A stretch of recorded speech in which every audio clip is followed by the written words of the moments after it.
Number 5, this is the request for comments on the informational presentation from the Sonoma County Community and Local Law Enforcement Task Force on draft recommendations by the subcommittee. And we have our city manager as the staff on this. Would you like to give a brief introduction? Nothing more than what you just said, Mayor, basically, because the task force staff are here to make the presentation. All right. So with that, we'll just move right into the presentation. Please introduce yourself and get started. Fantastic. Thank you so much, Mayor and the members of the council. My name is Brian Vaughn. I'm with Sonoma County Department of Health Services. I'm the Director of Health Policy Planning and Evaluation. But more importantly, I am also staff to the Community and Local Law Enforcement Task Force.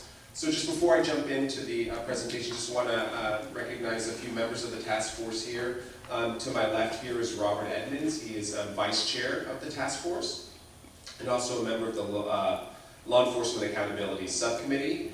In the middle here we have Melissa James, who's also staff with me from the County Administrator's Office, and Sylvia Lemus, who's Chair of the Community Policing Subcommittee. So today we'd like to kind of go over the draft recommendations of the task force. I'll do a little bit of a history of what the task force is, how it was put together, and then kind of a set of recommendations that have come out and really putting forth for your review and feedback here today. So first and foremost, if you guys kind of want to, you have copies too, and I know there's copies on the back table as well. Just an overview of what we're going to go over today, agenda-wise. Just again, as I mentioned, an overview of the task force, its creation, the appointments, the subcommittees that were developed in the task force, and then kind of those directives and charges from the Board of Supervisors regarding what the task force would be focused on. So with that history after that, just going into the recommendations that have been put forth and kind of been out in the community since February regarding kind of the 4 main charges of the task force. After that, if you so choose, we can have a discussion, and we have staff and members of the task force here to answer any questions you may have regarding the recommendation. So first and foremost, the task force was developed or started in January 2014, and it was in response to the Andy Lopez shooting the previous October 2013. There's 21 members on the task force, so there were 3 appointees from each of the 5 Board of Supervisors for their districts. There was another 3 appointees from the Sheriff's Office, 2 additional ones from the Mayor's Office of the City of Santa Rosa, and then 1 from the District Attorney. And here are the names and appointees across the county. So in regards to kind of the formation of the task force and what they were charged with doing, there were kind of 4 primary tasks to look at regarding law enforcement and kind of community healing in general. The first was this charge of really reviewing options for and then ultimately recommending a model for independent citizen review of law enforcement. The second one was to review and make recommendations regarding options for community policing. The third one was to really look at reviewing whether the Office of the Coroner should be separated from the Office of the Sheriff. And then the fourth one was really kind of this broader one, just to bring back any other feedback regarding feedback from the community, particularly regarding healing and engagement around law enforcement, but also in general. So in order to get this work done, the task force did separate into 3 basic subcommittees. So the first one, community engagement and healing, was really around that task force, that charge number 4, kind of being out in the community and listening to the concerns and ideas of community members and kind of identifying needs.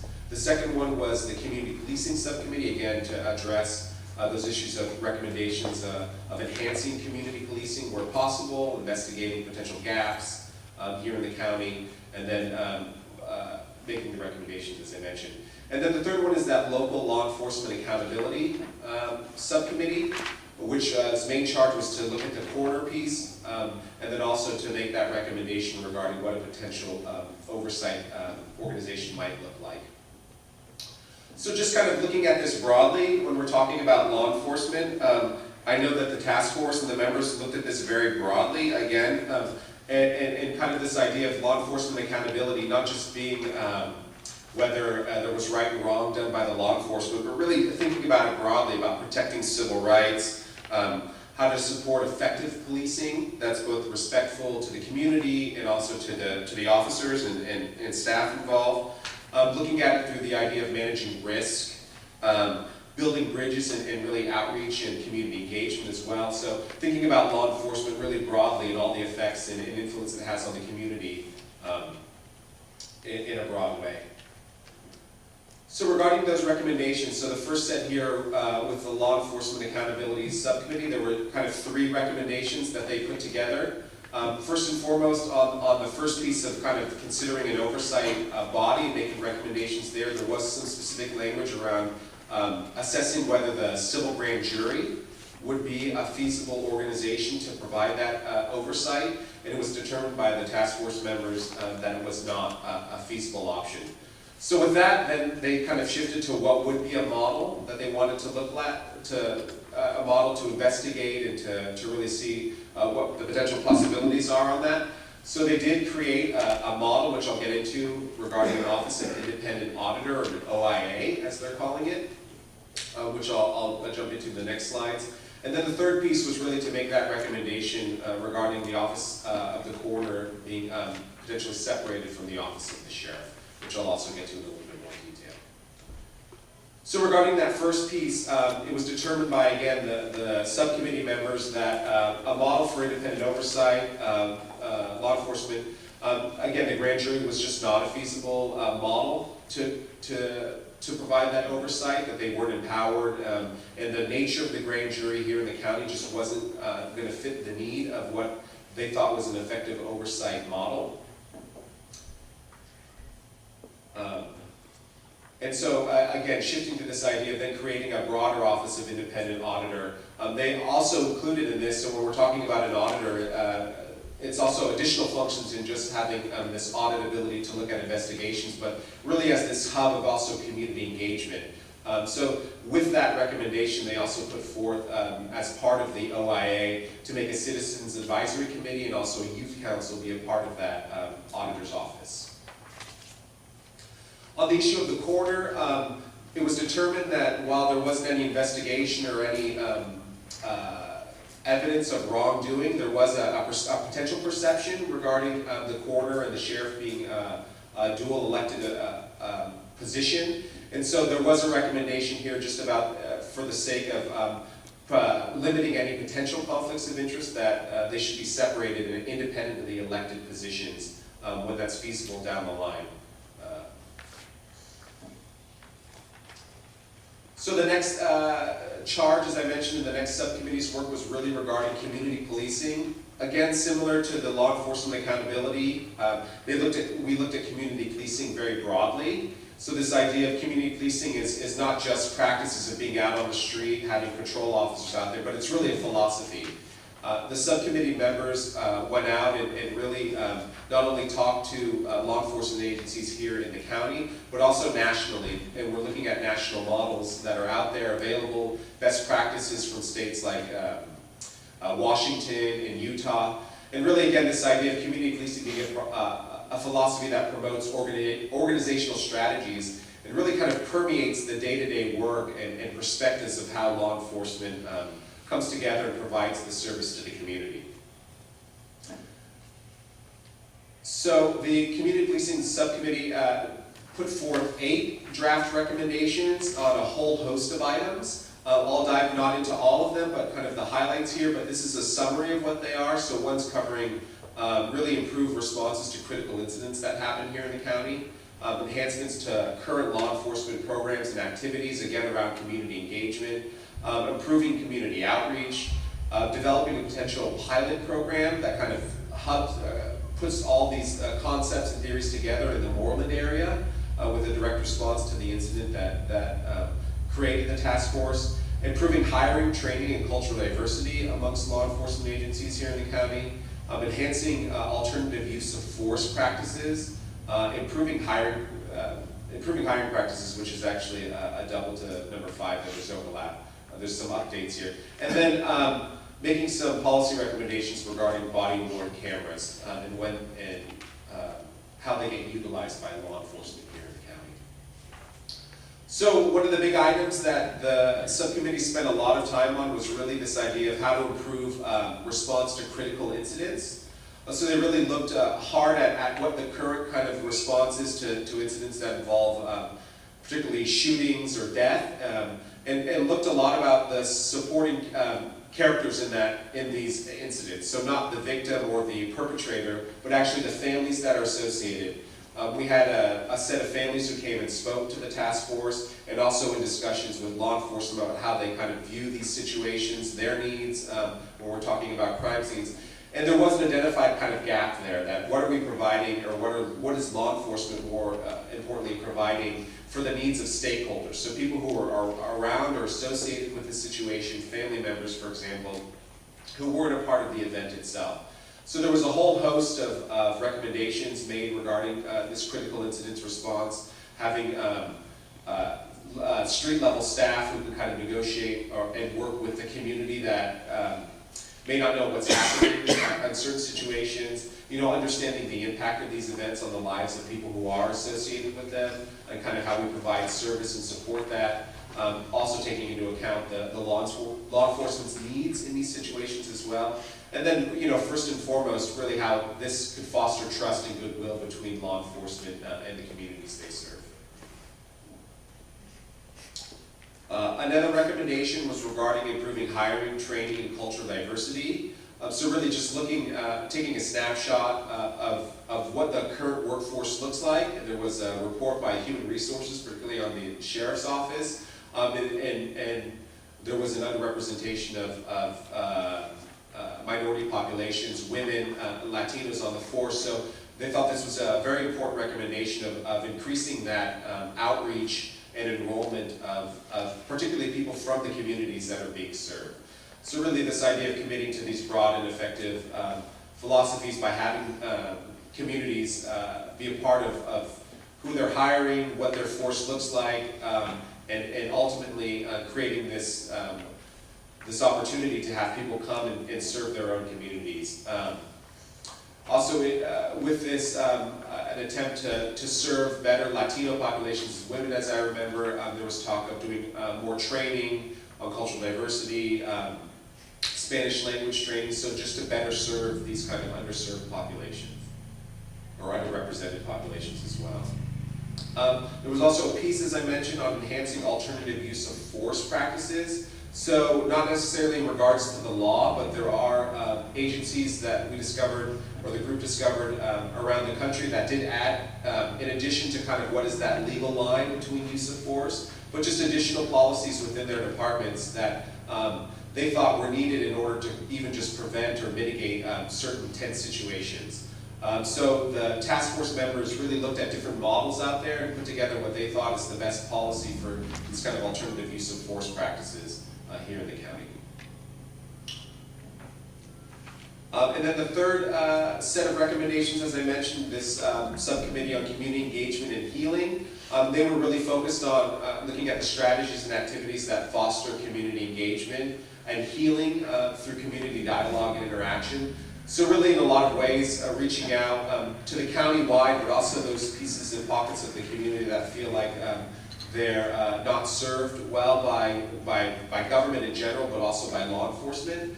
So really engaging them in a conversation about what it might look like to start this healing and really engage them as part of the solution to the issues that we're facing.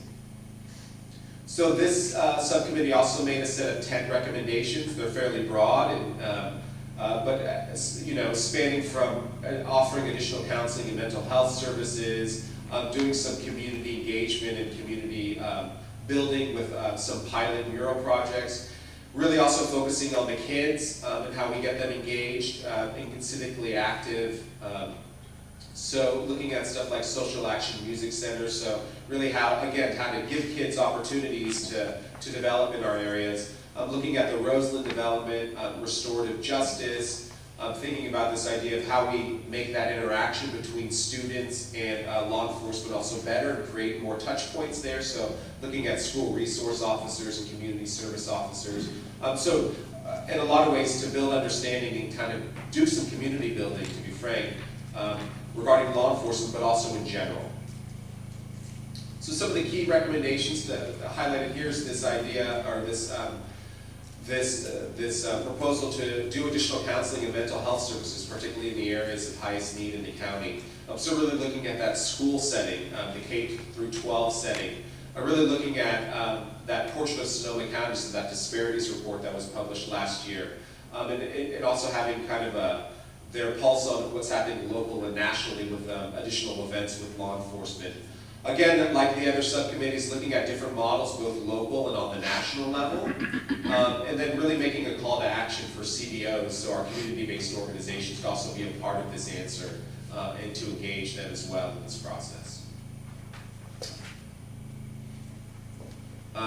There was also a recommendation to kind of enhance and boost kind of these ongoing forums between law enforcement and the community, and also the community itself. So really thinking about broadly about what community looks like, so increased collaboration, better facilitation, how we kind of support this network as a county, in addition to letting it happen, but also bolstering it and facilitating this dialogue as well. So the other piece I mentioned is regarding restorative justice, right? So this theory that justice that emphasizes repairing from harm, and really equipping those who may be in the criminal system to actually restore themselves. That's the concept. So how do we take these situations and to the extent possible make them better and support healing and support restoration back to be engaging, productive members of their communities. So really this process of again, repairing harm, involving all the stakeholders, involving all the people who are around these issues, so the schools, some services we have here with community-based organizations, our criminal justice system, to really think about this restorative justice and how it can heal some of the issues that are happening in the communities that are being served.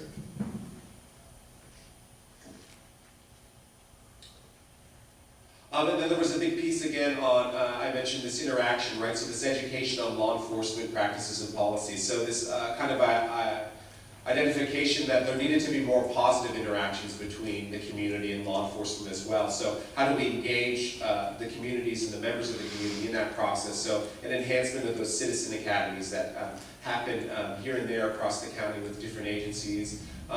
This idea again of just sharing information and how much dialogue is important to kind of that process of understanding. So the community, this subcommittee, Community Engagement and Healing, held a series of forums, right, bringing law enforcement and the community together to sit around tables and just basically talk about, what's your perspective, here's how we're feeling. Really productive kind of dialogues, really just to have people sit down and have normal interactions and to really try to get a perspective on where the community is coming from, or certain members may be coming from, what the law enforcement has to deal with on a day-to-day basis, what they deal with and are reacting to in certain situations. So really a recommendation around how do we keep that going, how do we make it ongoing, and how do we continue that dialogue. So some of this, in the context of, I mentioned that oversight model, right? So that OIA. A lot of this, the task force members feel that can live under actually this oversight model. So this is just kind of a basic overview of what that model could look like. So we see at the top here is the community and the county members. We have the board of supervisors who would kind of oversee and support this office of independent auditor, who would basically work with the sheriff and potentially other law enforcement agencies if they wanted to really help out and really audit some of the investigations, but also really importantly this idea of collaboration, right? So how does everyone get to the same place of this idea of community engagement and being healthy, active, and supportive members of the community? So in more detail here, actually you'll see that this kind of independent audit is just a small part or in some ways a minority part of the OIA structure. A very critical piece, but there's also all this stuff, as I mentioned, regarding citizen advisory, a youth council, so engaging youth, being a hub for collecting complaints perhaps around the county and quantifying them, looking at these mediation programs, restorative justice as I mentioned, just tracking data for reporting out to the community, doing these annual reports, and then that review of policy, procedures, training, community outreach as a big piece, and then here, kind of what you would traditionally associate with the OIA, right? Also investigating and monitoring and kind of auditing what's happening in the law enforcement agencies as well. But that as a piece of kind of a broader context for the office.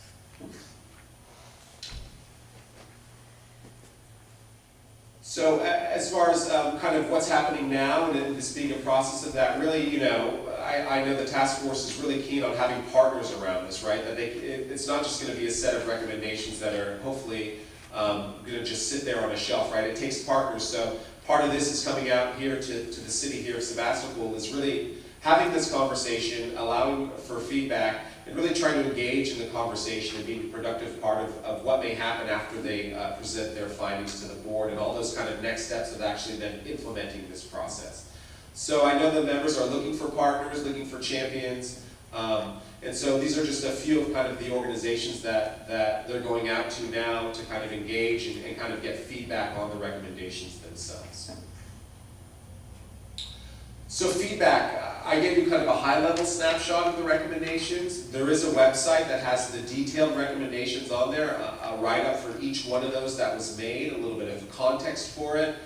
Anyone is welcome to go online and actually provide feedback that will then be taken by the subcommittee members to consider as they start to prep their final recommendations for the Board of Supervisors.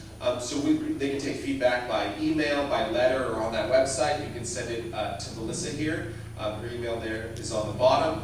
And then obviously, I think now, happy to take any questions from the council and from members of the public, if you should have any.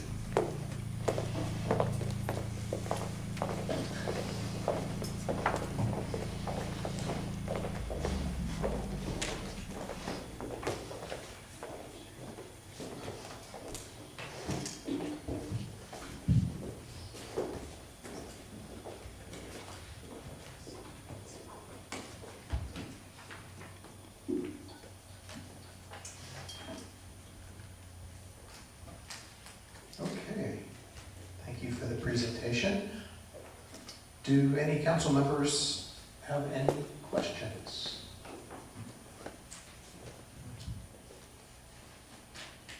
Councilmember Glass? I guess the person who touches their microphone first gets to go first. You did. Well, I think I have a number of questions. First of all, I just wanted to say, having reviewed this earlier, your presentation, looking at this certainly seems to be, the recommendations are a step in the right direction. So I was glad to see that. My first question is that it's, when you have your diagram here, it shows the boss and the sheriff, but it's very kind of county centric, but it's not, it doesn't really show how this relates to our city, because we're a municipality, and I'm wondering how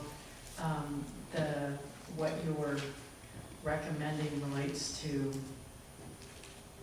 municipalities. So when in the Law Enforcement Accountability Subcommittee, where we came up with the Office of Independent Auditor, early on, our goal was, or consensus in that group was that we wanted this to be broad and include all law enforcement agencies in the county under sort of one big umbrella.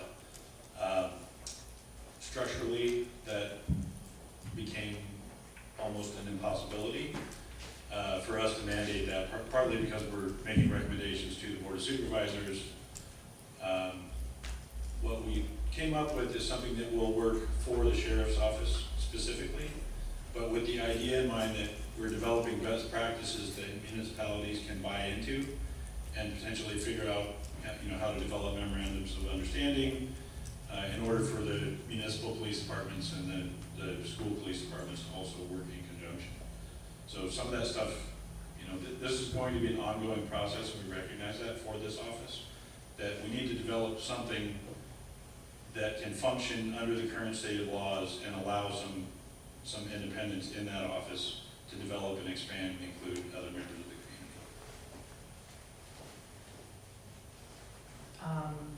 Okay, thank you. So I, as you may know, worked at one time for the Board of Supervisors. And one of the things, I think I worked for the Supes when there was one of the, a shooting. And I spent quite a bit of time looking at the county budget on the amount of training that was available to the Sheriff's Department for engaging with mentally ill people. And the amount of training, the amount of resources was microscopic. And I feel that this lack of training, it results in tragedy for, obviously for mentally ill people who are killed, or, you know, something's, a Jeremiah Chaz kind of situation occurs. But it's also a tragedy for the officers who are lacking in the skill set and are not being given the training needed, or they're not being given the resources needed to, in particular, deal with mental health issues. And I'm wondering how, first of all, how is this, you know, this is a recommendation, so how would this be implemented? This has to be A, adopted by the Board of Supervisors, and then B, how are you going to, or your task force going to monitor the resources that are put into these recommendations? Because I see all these recommendations, which, you know, we know social scientists have been writing about the correlation between poverty and lack of education and, you know, all kinds of domestic problems, mental health problems. We've been reading about and studying this stuff for 100 years, and we don't put any resources into providing the services to mitigate the problem. So then the whole, you know, everything rolls downhill and it gets stuck in law enforcement. And, you know, particularly this is a pretty affluent city in Sebastopol, so we don't have as many of these problems as in some other areas of Sonoma County. But, you know, my question is, what's gonna happen as far as, these are great ideas, but who's gonna work on making sure that these things get implemented?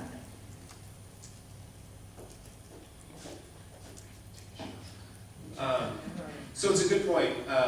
You know, the charge of the task force was to bring a set of recommendations. Actually, they were given direction regardless of budget, right? So what would be your kind of core set of recommendations for addressing the 4 issues that were brought up by the Board of Supervisors? So in essence, once those recommendations are delivered to the board, the task force will actually cease to exist.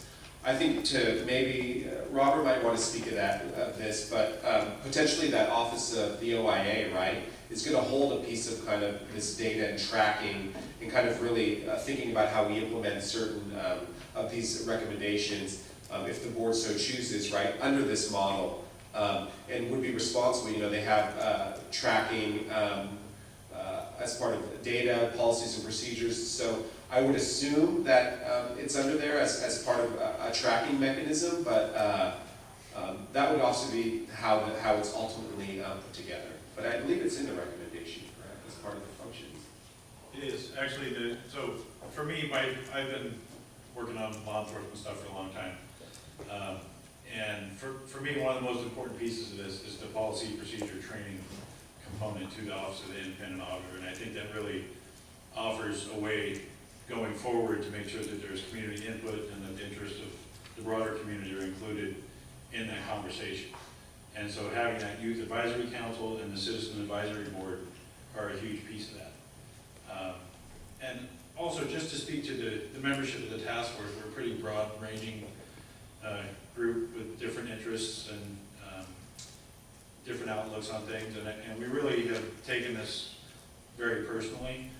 And I don't see any of us going away from this in terms of, making sure that the intent of these recommendations is followed up on, and we're gonna be in the room when the decisions are being made, so. Yeah, I agree with Robert. I was just going to say that we have heard from the public about how the 2000 EEO recommendations that were made from the U.S., the federal government, how there wasn't any accountability with that. So we, as in community policing, we did review all the recommendations because we wanted to make sure that we addressed many of those concerns that were in those recommendations. And like you said, that many of us are passionate about these recommendations, and most of us see the OIA as a place for accountability for a lot of these recommendations. And even when we're disbanded, we're not going away, so we'll still be around to kind of make sure that some of these things move forward. Well, I would really hope that, to see recruiting, police from some, like minority neighborhoods, and, I just don't think we're going to see a solution to all of these problems without, having the people of the same ethnic background, policing their neighborhood. I mean, it's, Ferguson's like the classic example. And I would like to see, some outreach to try and bring in kids from Roseland Prep or some of the various, feeder schools to get them interested in being a part of their community and seeing, not just like, oh, let's have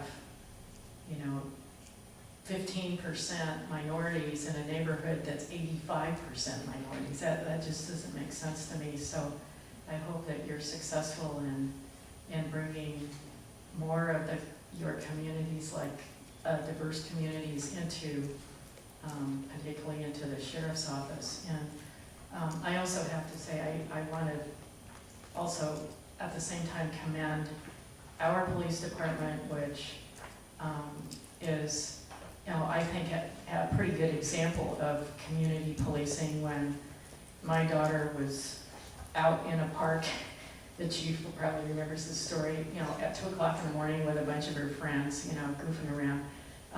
So this is what should happen. The police took my daughter, who has just turned 21, and her friends, loaded them up in the police car, scared them, and then knocked on my door. I had no idea my daughter was out with these kids, and brought her to the front door and said, I opened the door and they said, "Did you lose something?" And here's 6 kids on my front door. And we were able to have a really good discussion, but our police department does a really good job of going and talking to a family when something's going on, and the kids don't end up just like out in outer space. And that's what should be going on in every neighborhood in this county, where there's a relationship between the police department and its community, and that's what community policing is all about. So I have to say, our police department really engages in doing that, and they do a great job of it, and I hope that kind of thing is more exemplified everywhere in the county, where people really feel like their police department is part of their community. Yeah, and sorry, I actually am remiss to say that Chief Weaver was one of those who participated in the roundtables, him and his staff here at the Grange several months back. So it was one of the leaders in coming and working with, I know, the subcommittee on community engagement and healing to hold that event, so absolutely. So, thank you.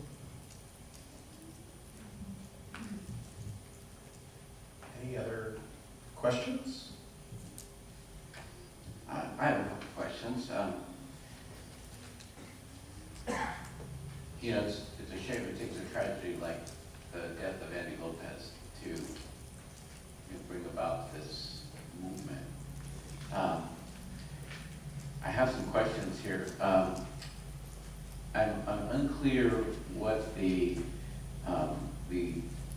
concern is about the coroner being separate from the sheriff's office. In reading the statement that says based on inherent conflict of interest, I read that as saying there's a perception or a concern or a suspicion that there might be a cover-up by the coroner to cover up the actions of the sheriff's department. And that's how it reads to me, and I hope I'm incorrect in that understanding. So it isn't addressing any specific incident or occurrence. It's more about the perception, because the coroner and the sheriff are one and the same as an elected official. And so in the case of critical incidents in particular, if you have employees of that elected office that serve the function of investigating other employees under that same authority, there's potentially the appearance of bias. And so that's really, in order to remove any appearance or supposition that that might be happening, that it would be, the county would be better served to have those offices be separate, as they used to be. So that really is kind of the root, is like that there'd be an opportunity for a cover-up. That's one of the concerns. Okay. Yeah, that's what If I could just make a note too, and maybe Robert can correct me if I'm wrong, but the subcommittee did put that forth only because they were asked to give a recommendation on that. I don't know where it actually be placed as far as a priority, but it was one of the direct actions or requests of the board to make a recommendation regarding separating the coroner and the sheriff's office as elected officials. So in some ways, it's talked about because it's one of the directions, but I don't actually know if it would be a top priority. I think Robert would say BOIA is much more kind of that priority. They did respond to the question and do some investigation around that, but I don't think they went much farther than that. All right, thank you. And then next, there's a statement here under alternative use of force practice, and I was wondering if you could define what's meant by maintain high-level quality service to ensure officer safety and accountability. I don't understand what that means. Let me find the, sure.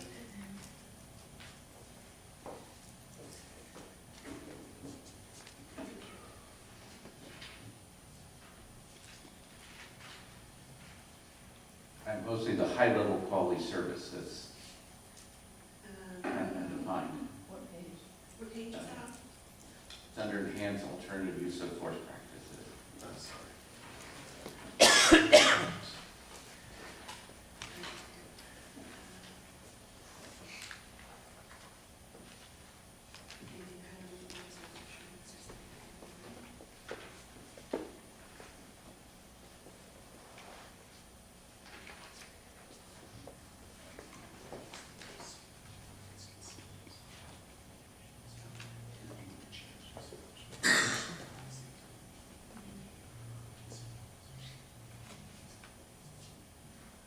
Okay, so just that whatever alternative use of force, best practices that we would find, that we would recommend, would still maintain the high quality law enforcement practices. Okay. Okay, I don't see, I'm still unable, and I'm not trying to be, Yeah. argumentative. I just don't, I'm saying this because, if I was somebody else, or, a number of people in the community, I can't make the connection between the term high-level quality service and ensuring officer safety. I'm just saying maybe that needs to be defined more readily, or more clearly, because right now it sounds like a goal, and how do we get there, we're not really sure. Right, and the broader recommendation is online, so the whole context of that is online Okay, on our great. website. All right, and for now, this will be my final question for now. Is there any understanding that the Sheriff's Department has not made a historically concerted effort to reach out to community members, people of color, in their hiring practices? Well, there was the most recent EEO plan that they received was that they needed to concentrate on more Latinos and women. Because what they found was that among law enforcement positions throughout the county, meaning probation, detention, patrol, that sworn patrol deputies had the lowest percentage of Latino officers. They were at 9% versus 17 to 23% in the other positions. Yeah, I read that in the report. I guess the question I'm asking is are they tapping the available pool of potential officers fully at this point? In other words, there's only so many available, or is there additional room for them to improve their outreach? Well, there is, yeah. I think that one of the recommendations is that we hire either a consultant or work with human resources to increase our outreach towards Latino communities. Maybe go to job fairs or look for lateral transfer from other jurisdictions in those areas. Okay, thank you. That's it for me. Just add, but also, I think, you have to look at a lot of these recommendations kind of as things that work together hand in hand. And so a lot of this stuff that we do in terms of community building and community outreach starts to develop the pool of people that might be interested, that might be more representative of the population. So when we're working in schools and when we're out in the community and we're holding these meetings, that we're starting to sort of demystify law enforcement as a practice. It isn't just these scary people with guns necessarily that are coming in your neighborhood, right? They're people that are there. And so it starts to improve the flow and create more opportunities for everybody that way. Vice Mayor Gurney? Just a couple comments and questions. First, I want to thank you, Robert, and you, Sylvia, for being part of this task force. And I hope you'll pass along my appreciation to other members of the task force. To have 21 of you work together, starting out with grief and tension and anger and so many issues, I think it's remarkable that you could put together a work product that really makes common sense to me as I read through it. So I appreciate very much your service to the greater community. And to Brian and Melissa, thank you for being staff. I'm just curious, looking at the list of people, I recognize a number of names, and I just want to check in to see if there are any other people from the Sebastopol area that we might not know because they aren't identified as from the 5th Districts. For instance, the Sheriff's Office appointed a person named Judy Rice. And we have a Judy Rice in our community who's a former on the Human Services Commission. Is that the same? Human Rights Commission, same one. Yeah, okay, all right. So are there any others of those that you might highlight to us just so they're recognized this evening as members, people that we might know? I know a number of them for other, locales, but I was glad to know that was our Judy Rice too. Yeah? Good. I'm moving here in a month. Oh, well, come on over. Okay. So I also wanted to just make sure I understand something. I'm interested in the OIA. We're getting a lot of these things tonight. The Office of the Independent Auditor. What I'm understanding you to say is that would be a new county position. So with the recommendations that as they move forward, assuming they have approval from the Board of Supervisors, we really have a budget issue and we have to make this a budget priority for the SUPs. And that's the way we're going to get it done.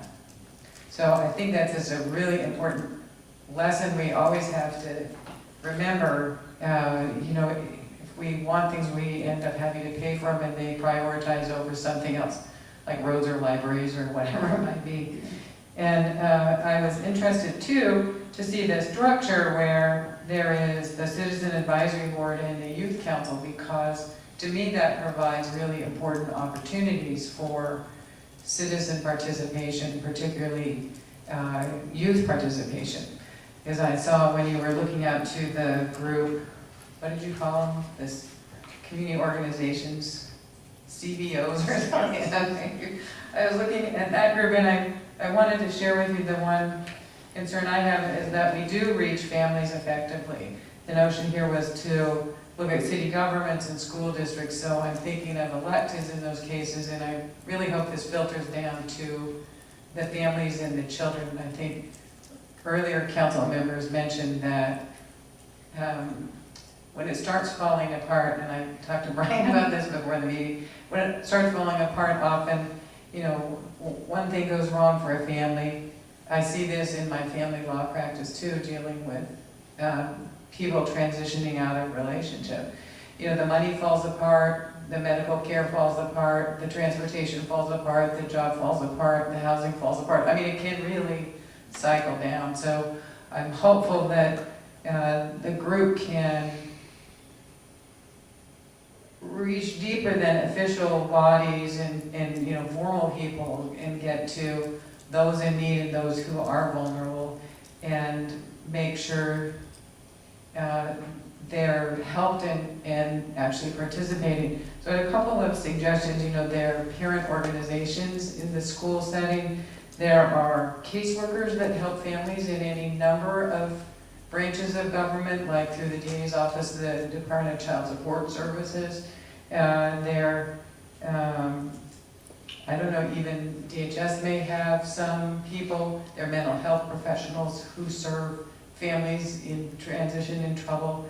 You know, so we just think in a way that can get the message out lower and, you know, deeper and deeper level to make sure this is moving forward with the commitment of a lot of people.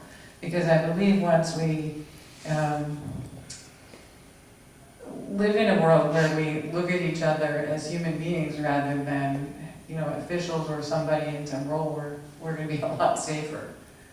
You know, where we see the real person who may be looked at as a suspect, or the police officer who is looked at, you know, with suspicion as well. Hopefully we'll change that culture. So I hope you'll take those suggestions positively and actually use your collective intelligence, which is much greater than mine, and consider how we move this out to more and more people. I'm really in favor of the coroner's office being an independent office. I think the mention was a cover-up. I think the difficulty is without an independent office, that examination can lead to sort of a prescribed justification. You know, the track can be going along that way. It's a way of thinking, not necessarily a way of covering up, but a way of thinking when there isn't that independence. So that might have not been a priority, but it appealed to me to also create another elected office, which again has a funding issue attached to it. So I wanted to let you know I support that as well. Thank you so much for everything you've done.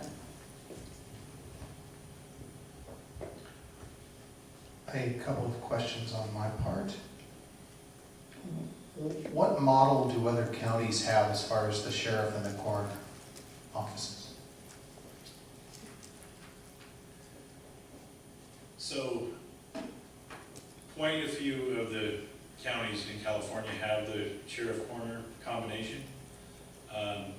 Some do have separate offices, some have office of medical examiner. Some of those are contracted, some of them are appointed positions, some of them are elected positions. So it's kind of a broad-ranging thing. A lot of offices have been combined within a relatively recent history for financial reasons. But again, our charge was specifically to look at whether or not those offices should be separated because of the appearance bias. And so we determined that appearance was important enough to justify the cost that might be associated with it. And do you have any data? Is that, you stated California, have you looked at other states nationwide? What, is it pretty constant that there's a wide range of options, but yeah, they're being combined more often than not these days? Is that? We looked at a lot of data. Yeah, I can imagine. Honestly, I have That's to go fine. back and look at the data and look at exactly what we determined. I know we mostly looked at California because we tried to look at similar situations Sure. as the most important factor. Right. Okay, thank you.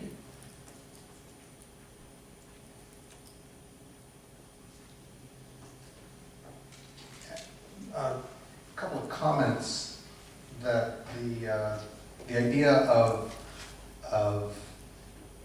police forces reflecting more accurately the communities that they work in, I think that's, to me, that's just common sense. It's a direction that obviously we all need to go. In Sebastopol, I think that we would have to let all of our younger officers go and hire some boomers, but Or senior citizens. but the idea that is a laudable goal is valid, and I think that we need to realize that again, it's common sense, but that will take decades to affect the change to the degree that probably all want to see tomorrow. But that's just the reality, and it will take time, but I think that if we have that in mind and we keep that as something that we keep returning to as a guidepost in hiring practices, that's only going to help us. The other thing to consider with that is that the rapid change of demographics in the state, it's almost, I don't say impossible, but it would be very difficult to keep up with that rapid change. But we can continue to work towards it. The task force, and I knew that our local police department was involved at some level. I wasn't sure exactly to what degree exactly, but I think that getting the local police forces of especially the small cities in the county involved and asking them for input is a really valid way to get information and to learn about what works and also what doesn't work. The smaller cities, I think, are a little bit more responsive. We certainly, as electeds, I think that we are much more accessible than in the larger cities, and so is our police force and our police chief. It's probably a couple times a month I'll get some kind of a comment or a complaint or something, and it'll be regarding something law enforcement based, and our police chief says, just please send them directly to me. And so that those kinds of things that are successful in the small cities should be modeled and patterned. And it's also a two-way street. Things that you find as a task force that you think that would work well in smaller cities, I realize that's what this is. But on a deeper level, more technical level, I think that would be a welcome thing. The bigger societal problem, and Una spoke to this, of using the police force and law enforcement in lieu of proper mental health care it's doing nothing but setting everybody